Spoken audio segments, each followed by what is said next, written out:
নমস্কার বন্ধুরা, স্বপ্নের রান্নাঘরে আপনাদের সবাইকে স্বাগত জানিয়ে আজ আমি আবারও একটা নতুন রেসিপি নিয়ে চলে এসেছি।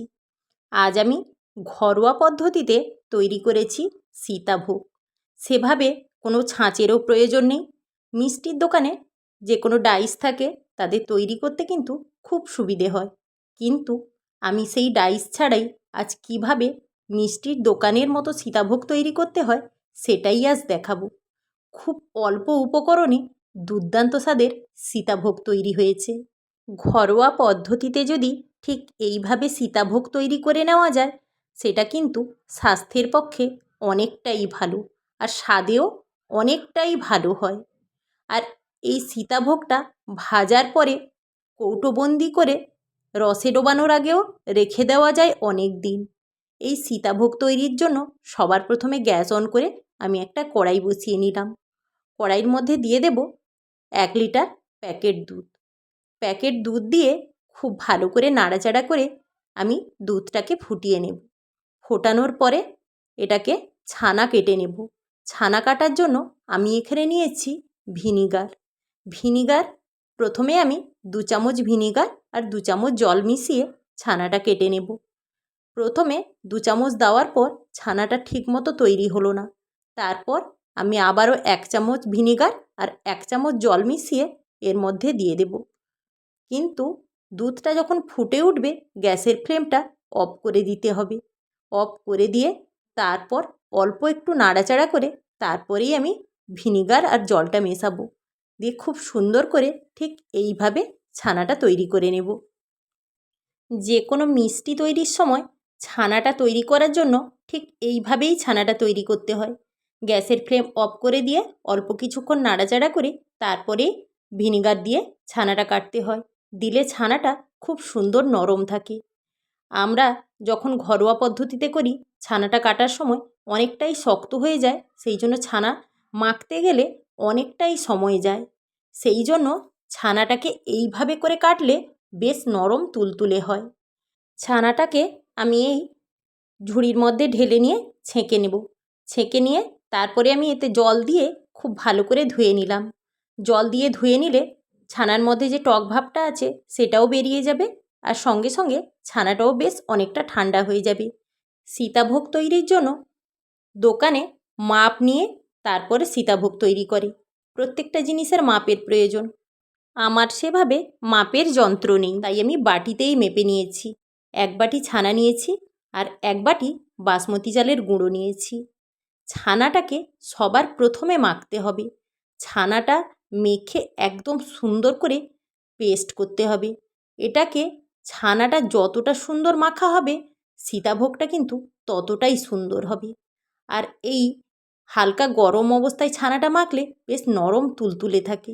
সেই জন্য এই সময় ছানাটা মাখতে খুব একটা সমস্যা হয় না। মিষ্টি তৈরির সময় আমাদের এই ছানাটারই সমস্যা হয় সবথেকে বেশি।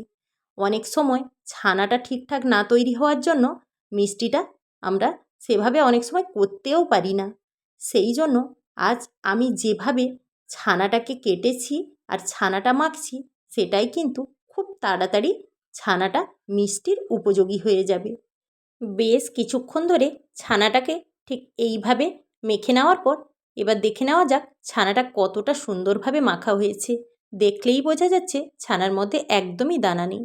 এবার আমি একে একে এর মধ্যে মিশিয়ে দিলাম 1 বাটি বাসমতি চালের গুঁড়ো আর দিয়ে দিয়েছি 3 চামচ অ্যারারুট। এবার এই তিনটাকে খুব ভালো করে আগে মেখে নিতে হবে। এবার দেখেই বোঝা যাচ্ছে সবটা বেশ শুকনো শুকনো আছে। এবার অল্প অল্প জল দিয়ে খুব সুন্দর করে মেখে নেব। মেখে নিয়ে একটা নরম ডো তৈরি করতে হবে। এইভাবে মেখে নিয়েছি।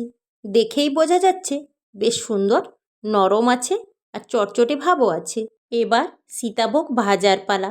ভাজার জন্য গ্যাস অন করে তেল গরম করতে বসিয়ে দিয়েছিলাম। তেলটা খুব ভালোই গরম হওয়া চাই। তেলটা খুব ভালো করে গরম হয়ে যাওয়ার পর আমি যেটাই ঝুরি ভাজা তৈরি করি, তার মধ্যেই এই ছানার যে ডোটা তৈরি করেছিলাম পুরে দিয়ে ঠিক এইভাবে সীতাভোগগুলো ভেজে নেব। ঘরোয়া পদ্ধতিতে কোনো ছাঁচের প্রয়োজন হয় না সেভাবে। হাতের কাছে যেটাই থাকে সেটা দিয়েই খুব ভালোভাবে সব কিছু তৈরি করা যায়। তবে সঠিক পদ্ধতিটা জানলেই সবটা ঠিকঠাকভাবে হবে। এভাবেই আমি কিছুটা সময় একটা পাশ হতে দিলাম। একটা পাশ হয়ে গেলেই আরেকটা পাশ উল্টে দিতে হবে। খুব সহজেই ভাজা হয়ে যাবে। অল্প কিছুক্ষণ এপিঠ ওপিঠ ওলটপালট করে ভেজে নেওয়ার পর দেখে নেওয়া যাক একটা তুলে কতটা মুচমুচে হয়েছে। হাত দিয়ে ভেঙে দেখলে এভাবেই যদি ভেঙে যায় তখনই বুঝতে হবে ভাজাটা ঠিকঠাক হয়ে গেছে। এবার তেল ঝরিয়ে তুলে নিলাম। একইভাবে আবারও আমি একবার ভেজে দেখিয়ে নেব। একটুও অসুবিধে হবে না ভাজার সময় বা সীতাভোগ তৈরির সময় একটুও কোনো সমস্যা হবে না। ঠিক এইভাবে ঘুরিয়ে নিয়ে এপিঠ ওপিঠ ওলটপালট করে ভেজে নিলেই খুব সুন্দর করে ভাজা হয়ে যাবে। আমার এই রান্নার ভিডিওগুলো আপনাদের যদি ভালো লেগে থাকে তাহলে আপনারা অবশ্যই আমার চ্যানেলটিকে সাবস্ক্রাইব করে দেবেন আর লাইক কমেন্ট শেয়ার করতে একদমই ভুলবেন না। প্রতিদিনের মতো রান্নার ভিডিওগুলো আপনাদের কাছে আগে পৌঁছে দিতে পারলেই সবথেকে আনন্দ হয় এই ভিডিওগুলো তৈরি করে। একইভাবে সমস্ত সীতাভোগগুলো আমি এইভাবেই ভেজে নেব। সবগুলো সীতাভোগ এইভাবে ভেজে নিয়েছি। একটা এর থেকে তুলে নিয়ে দেখলেই আরও বোঝা যাবে যে কতটা মুচমুচে হয়েছে সবগুলো। হাতে ধরলেই ঠিক এইভাবে ভেঙে গুঁড়ো হয়ে যাবে। এই ভাজাগুলোকে যদি কৌটোবন্দি করে রেখে দেওয়া যায় রসে ফেলার আগে বেশ অনেক দিন ধরেই রেখে রসে পরে ডোবানো যাবে।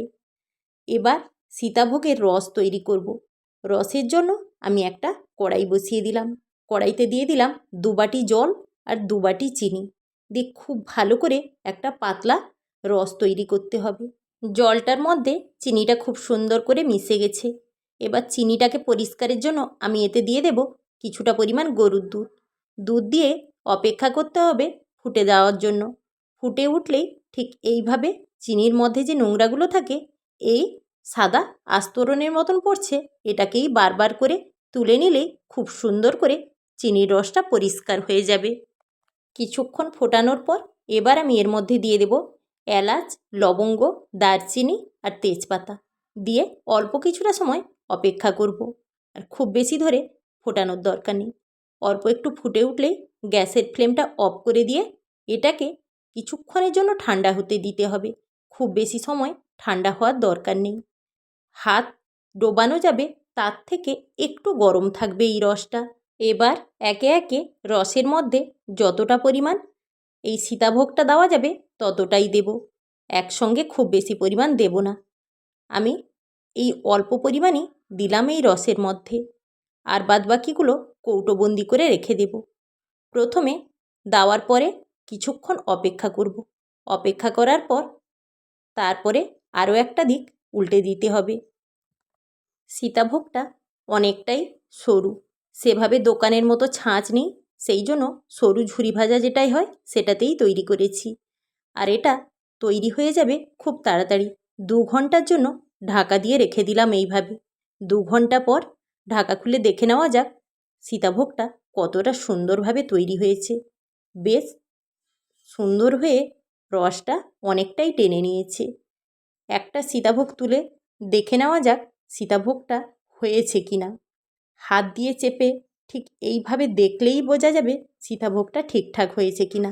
আমরা যেভাবে ভাত তৈরি করি তখন যেমন হাতে নিয়ে দেখি ভাতটা হয়েছে কি না, সেইভাবেই হাত দিয়ে চাপ দিলেই বোঝা যাবে সীতাভোগটা ঠিকঠাক হয়েছে কি না। এবার এই ছাঁকনির মতন একটা ঝুড়িতে আমি সীতাভোগগুলো রসটা ঝরিয়ে নেওয়ার জন্য ঢেলে নিলাম। এইভাবে এবার রেখে দেব বেশ কিছুটা সময়ের জন্য।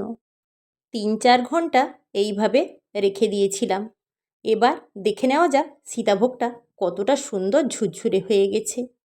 একদম পারফেক্টভাবেই তৈরি হয়ে গেছে এই সীতাভোগটা। দেখেই বোঝা যাচ্ছে দুর্দান্তভাবে তৈরি হয়েছে। একদম ঝুরঝুরে আর সুন্দর দোকানের মতন লম্বা লম্বাও হয়েছে। একটুও তৈরিতে অসুবিধে হয়নি। এবার পরিবেশনের পালা।